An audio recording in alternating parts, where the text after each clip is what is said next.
Samantala, iba't ibang pagsisiwalat naman ang ginawa ni Pangulong Rodrigo Roa Duterte ngayong linggo. Una na riyan ang pagpapalabas ng drug matrix sa New Bilibid Prison kung saan sangkot ang ilang personalidad kabilang na si Senadora Laila de Lima. Hindi rin nakatakas sa Pangulo ang mga ahensya kung saan nagaganap pa rin ang katiwalian kung kaya't ipinag-utos nito na mag-courtesy resignation ang mga presidential appointees ng nakalipas na administrasyon.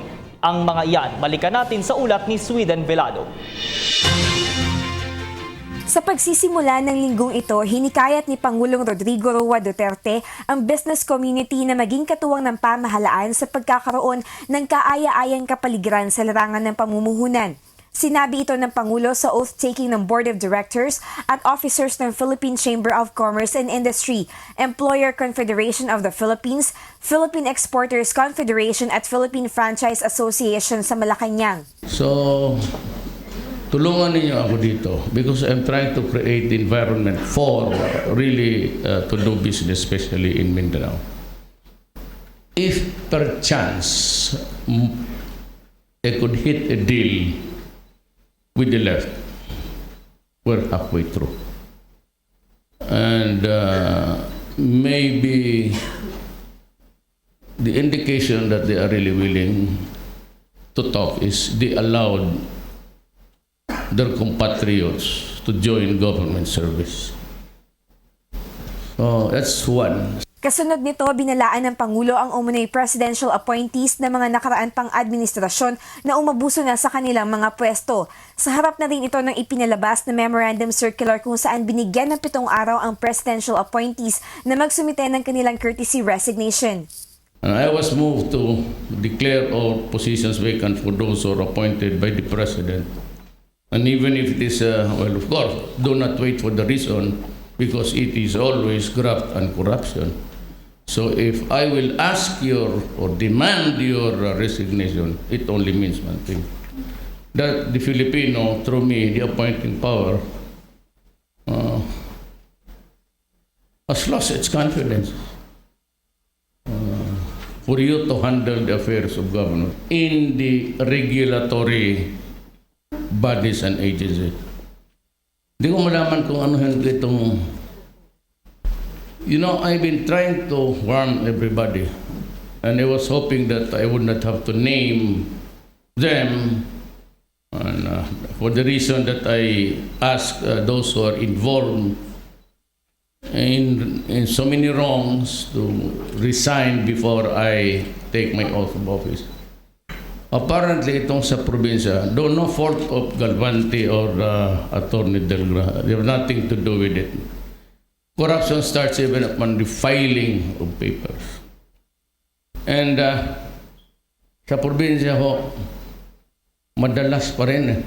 Araw ng Martes, inihayag ng Pangulo na pinag-aaralan niyang mabuti ang posibleng kaugnayan ng umano'y driver ni Senador Laila de Lima na si Ronnie Dayan sa operasyon ng iligal na droga sa New Bilibid Prison. Hindi naman aniya nakakapanood ang Pangulo ng Senate hearing hinggil sa extrajudicial killings na pinamumunuan ni de Lima. I will show to you maybe this week the matrix, binavalidate ko lang yung matrix ng Muntinlupa connection. Nandoon si de Lima actually. Yung sa matrix, so it would show her the role there. Sir, what's her role? Tingnan niya si matrix. Sir, ilan po involved? May matrix yan eh. How many officials are Basta involved? hintayin na lang ninyo ang matrix. Samantala, binigyang diin ni Pangulong Rodrigo Duterte na hindi kakalas ang Pilipinas sa United Nations. Sinabi nito na nagsalita siya ng maanghang dahil sa umunoy kawalan ng protocol ng UN Rapporteur sa pahayag nito ukol sa extrajudicial killing sa bansa. To send me rapporteur also to investigate them. Pili ako. Sos po di ghost is bakit? Hindi mo lang kaya bakit yung mga itim pinagpapatay nila on trump-up charges and everything. There's a hatred there being sold by gobyerno nila. So, I also want that rapporteur to come here and tell me what have you done. Sa parehong araw, formal na nanumpa kay Pangulong Rodrigo Duterte ang may 75 bagong general at flag officers ng Armed Forces of the Philippines sa Malacanang. Kabilang sa nanumpa sina General Ricardo Visaya, ang AFP Chief of Staff, Lieutenant General Edgar Faljorina, Commanding General ng Philippine Air Force, Lieutenant Glorioso Miranda, Vice Chief of Staff, at Lieutenant General Mayoralgo de la Cruz, Commander ng Western Mindanao Command. Pinaabot ng Pangulo ang kanyang tiwala at pagsaludo sa mga kawal ng pamahalaan sa pagganap ng kanilang tungkulin. Sa naturang okasyon rin, nagpahiwatig ang Pangulo ng posibleng pagtatalaga kay Defense Secretary Delfin Lorenzana bilang bagong ambassador, subalit hindi pa kinumpirma kung anong bansa. Nitong Miyerkules, tiniyak ni Pangulong Rodrigo Duterte na nangingibabaw ang kapayapaan sa Pilipinas sa ilalim ng kanyang pamunuan. Sinabi niya ito sa kanyang pagsasalita sa harap ng mga sundalo sa Camp Kapinpin sa Tanay Rizal matapos makansela ang unang dapat sanang pagbisita noong July 28. Ito na ang ika-15 kampong binisita ng Pangulo simula Hulyo. Nagsalita rin siya sa harap ng mga maiinit na usapin sa seguridad katulad ng agawan ng teritoryo sa West Philippine Sea at pagtamo ng peace agreement sa CPP, NPA, NDF at MNLF at MILF sa Mindanao. I am introducing myself because I would not maybe have the time anymore to do it in the coming days because of the so many problems from little to big things that I have to attend to almost every day. Alam mo, araw-araw, gabi-gabi, and before I sleep, lahat na yung folders ng armed forces, ng police, ng defense, Department of Labor, Foreign Affairs, for the day, sa araw na yan, I have to read. And that is why I seem to be lacking of sleep, which is really, because following day, I have to work again, wake up early. But still, I am happy that I'm here with you just to show you my support at to make you the assurance again na kung ano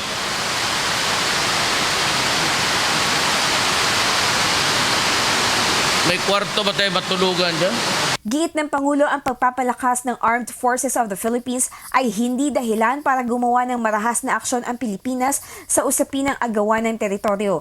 Bagamat hindi pa hihintulutan na maagaw ang teritoryo para sa Pilipinas, sinabi ng Pangulo na nais niyang humupa muna ang tensyon bago ang posibleng pakikipag-usap sa China.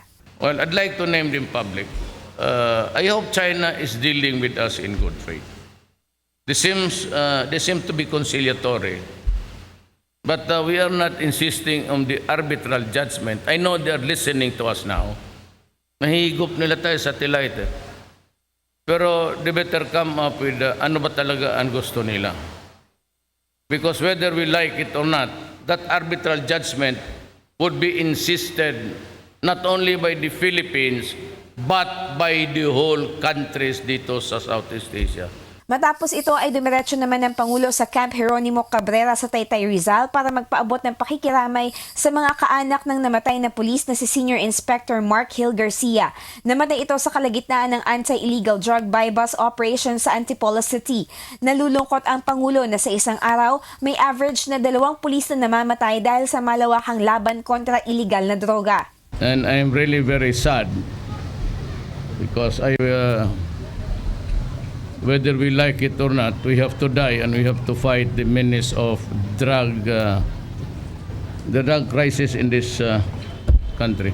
Samantala, sa naganap na press conference ng Pangulo, muling lumutang ang mga pangalan nila Senador Laila de Lima at di umano'y driver lover nitong si Ronnie Dayan na kasama sa drug matrix. How it came about that people were enjoying privileges when they're supposed to be inside the prison, having nightclubs there inside, jacuzzis, women going in and out, and itong mga baril. Ang problema is, the question really of the moment is, why were they enjoying such privileges as if they are not prisoners? So, yun ang sagot. Meron talaga nagbigay ng go signal dyan, and it could not have come from any other person except the head of government. And the highest was really the connect of the driver of De Lima, pati yung ano niya, si Dayan. Webes naman na madaling araw ay inilabas na ni Pangulong Duterte ang matrix na nagpapaliwanag ng drug link sa Bilibid noong panahon ni dating Justice Secretary at ngayon Senador Laila De Lima.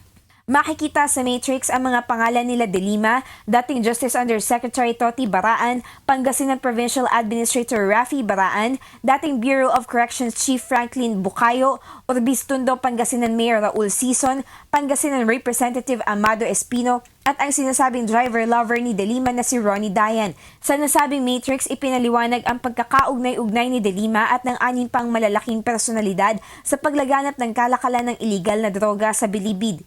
Ipinakita ni Pangulong Duterte sa media ang matrix sa labas ng kanyang bahay sa lungsod ng Davao. Matapos ito, umaga ng Huwebes ay nakipagsalo-salo ang Pangulo sa 69th Infantry Battalion ng Philippine Army sa pagkain ng durian bago tumungo ang mga ito sa Holosulu kasama ang 2nd Scout Ranger Regiment upang labanan ang Abu Sayyaf. Ang 69th Infantry Battalion ang nasa likod ng neutralization ng commander ng New People's Army na si Leoncio Pitao alias Caparagao noong nakaraang taon. Samantala sa isang press conference, napag-alaman ni Pangulong Rodrigo Duterte ang pagkamatay ni Patrick Almodovar, ang 18 taong gulang na hostage ng Abu Sayyaf Group na pinugutan ng ulo. Giit ng Pangulo ang mga ganitong pangyayari ay nag-uudyok sa kanyang atasan ang militar na magpadala ng karagdagang sundalo sa Holosulu. That's why I'm sending the troops there and tell them to destroy the arm. My orders to the police and to the armed forces against all enemies of the state. Seek them out in their lairs, whatever, and destroy them. Ang mga droga, destroy them. Ang mga abusap, destroy them. Biyernes ay dumalo naman si Pangulong Duterte sa ika-10 anibersaryo ng Eastern Mindanao Command sa Naval Forces sa Panacan, Davao City. Magkakaroon din sa naturang pagdiriwang ng awarding sa mga outstanding Eastmancom personnel. Para sa PTV News, Sweden Velado. Ako po si Cathy San Gabriel. Subscribe na sa PTV YouTube channel. I-click lang po ang subscribe button.